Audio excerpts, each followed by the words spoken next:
ದೇಶ ರಾಜಧಾನಿ ದೆಹಲಿಯಲ್ಲಿ ಸಿಜೆಪಿ ಪ್ರತಿಭಟನೆ ಈಗ ತೀವ್ರ ಸ್ವರೂಪವನ್ನು ಪಡೆದುಕೊಂಡಿದೆ. ಶಾಂತಿಯುತವಾಗಿ ಪ್ರತಿಭಟನೆ ನಡೆಸ್ತಾ ಇದ್ದಂತಹ ವಿದ್ಯಾರ್ಥಿಗಳ ಮೇಲೆ ಪೊಲೀಸರು ನಡೆಸಿದಂತಹ ಬಲಪ್ರಯೋಗ ದೇಶದಾದ್ಯಂತ ಭಾರಿ ಸಂಚಲನ ಮೂಡಿಸಿದೆ.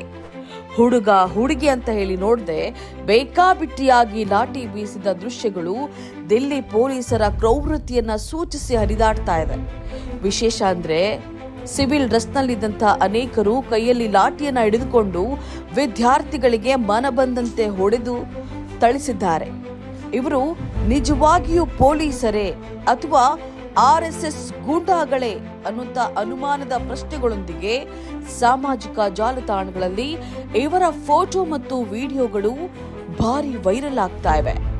ವಿದ್ಯಾರ್ಥಿಗಳ ಬೆಂಬಲಕ್ಕೆ ನಿಂತಹ ಕಾಂಗ್ರೆಸ್ ಪ್ರಮುಖ ನಾಯಕರಾದಂತಹ ರಾಹುಲ್ ಗಾಂಧಿ ಮತ್ತು ಪ್ರಿಯಾಂಕಾ ಗಾಂಧಿ ವಾದ್ರಾ ಪ್ರತಿಭಟನೆಯಲ್ಲಿ ಭಾಗಿಯಾಗಿದ್ದು ಅವರನ್ನು ಕೂಡ ಪೊಲೀಸರು ವಶಕ್ಕೆ ಪಡೆದಿದ್ದಾರೆ.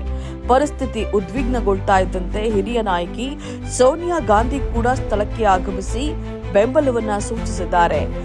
ಈ ನಾಯಕರ ನೇತೃತ್ವದಲ್ಲಿ ಪ್ರತಿಭಟನಾಕಾರರು ನೇರವಾಗಿ ಪ್ರಧಾನಿ ನಿವಾಸದ ಮುಂದೆ ಧರಣಿಯನ್ನ ನಡೆಸಿ ಸರ್ಕಾರದ ವಿರುದ್ಧ ಘೋಷಣೆಗಳನ್ನ ಕೂಗಿದ್ದಾರೆ.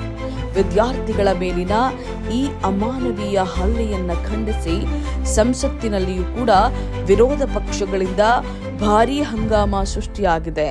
ಸರ್ಕಾರದ ದಮನಕಾರಿ ನೀತಿ ಹಾಗೂ ಪೊಲೀಸರ ಅತಿಯಾದ ವರ್ತನೆಯನ್ನ ವಿಪಕ್ಷಗಳು ತೀವ್ರವಾಗಿ ಖಂಡಿಸಿದ್ದು ಸೂಕ್ತ ತನಿಖೆಗೆ ಪಟ್ಟು ಹಿಡಿದಿವೆ.